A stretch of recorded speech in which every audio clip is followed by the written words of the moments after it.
স্বায়ত্তশাসিত পৰিষদে আমাৰ শিক্ষিত নিবনুৱা যুৱকসকলৰ আত্মসংস্থাপনৰ কাৰণে আমাৰ ভেটেৰিনেৰী সেক্টৰত হৰ্টিকালচাৰ সেক্টৰত আৰু আপোনাৰ ফিচাৰী সেক্টৰত যথেষ্ট সংখ্যক যুৱকক প্ৰশিক্ষিত কৰিছে কিন্তু আমি ভাবিলো যে আমাৰ ইয়াত এটা ক্ষেত্ৰত আমি প্ৰশিক্ষিত কৰিব পৰা নাই হেতু হৈছে চুলিকটা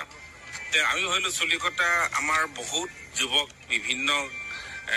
গাঁৱত ইছৰিত হৈ আছে তেওঁলোকক যদি আমি এটা প্ৰশিক্ষণ দিব পাৰো তেওঁলোকে অতি সহজে এটা উন্নত ধৰণে তেওঁলোকে চুলি কাটিব পাৰিব এই ধৰণে আমি প্ৰথম পৰ্যায়ত আমি 200 জন আমি ট্ৰেইনিং দিলো আৰু তেওঁলোকে এতিয়া সুন্দৰভাৱে তেওঁলোকে উপাৰ্জন কৰি আছে আৰু আমি জানিব পৰা তেওঁলোকে হায়দৰাবাদ বেংগলোৰ পৰ্যন্ত গৈছে অৰুণাচলৰ বিভিন্ন অঞ্চললৈ গৈছে আৰু ইয়াত গুৱাহাটীত যথেষ্ট সংখ্যক সংস্থাপিত হৈছে আৰু এই আমি একচুৱেলি এইটো জনসাধাৰণে পূৰ্বতে ইমানটা কি বুলি আদৰা নাছিলে চুলিকটা বুলি কিন্তু আমি ভাবিলো যে কিয় শ্ৰমৰ এটা মৰ্যাদা আছে ডিগনিটি আমি দিব লাগিব সেইকাৰণে আমি তেওঁলোকক কৈছো যে নাপিত বুলি ক'ব নালাগে hair dresser hair training centre বুলি তেওঁলোকক ক'বলৈ কৈছো আমিও তেনেকে কওঁ আমি নাপিত বুলি নকওঁ আৰু তেওঁলোকক চেলুন বুলি যদি ব্যৱহাৰ আমি চেলুনৰ সলনি আমি হেয়াৰ ড্ৰেছিং চেণ্টাৰ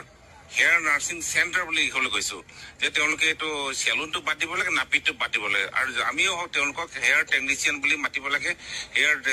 ড্ৰেছাৰ বুলি মাতিব লাগে তেওঁলোকক যে তেওঁলোকে এটা মৰ্যাদা পাব লাগে এই দিশত আমি আগবাঢ়িছো আৰু আপোনালোকক জনাব বিচাৰো যে তেওঁলোকে বিভিন্ন চাকৰি পাইছে বেটেলিয়ন আৰক্ষী বেটেলিয়ন চাকৰি পাইছে আৰ্মিত চাকৰি পাইছে বুলি আমি গম পাইছো CSFত তেওঁলোকে চাকৰি পাইছে বুলি গম পাইছো আৰু এই উৎসাহ আমি দেখি পিনি পুনৰ আমি আৰু এই বছৰৰ ভিতৰত আমি 200 জন আমি শিক্ষিত নিবনুৱা যুৱক আমি প্ৰশিক্ষিত কৰাৰ কাৰণে সিদ্ধান্ত গ্ৰহণ কৰিছো ইতিমধ্যে আমি তেওঁলোকৰ দৰখাস্ত আমি লাভ কৰিছো আৰু এই প্ৰশিক্ষণ আমাৰ প্ৰথম সপ্তাহৰ নৱেম্বৰৰ প্ৰথম সপ্তাহৰ পৰা আৰম্ভ হ'ব অৰ্থাৎ আমি এনেকুৱা এটা যিহেতু আমি অতি আনন্দিত অকল ময়ে নহয় আমি সকলো আমাৰ MSc পৰিয়ালৰ ইয়াত জড়িত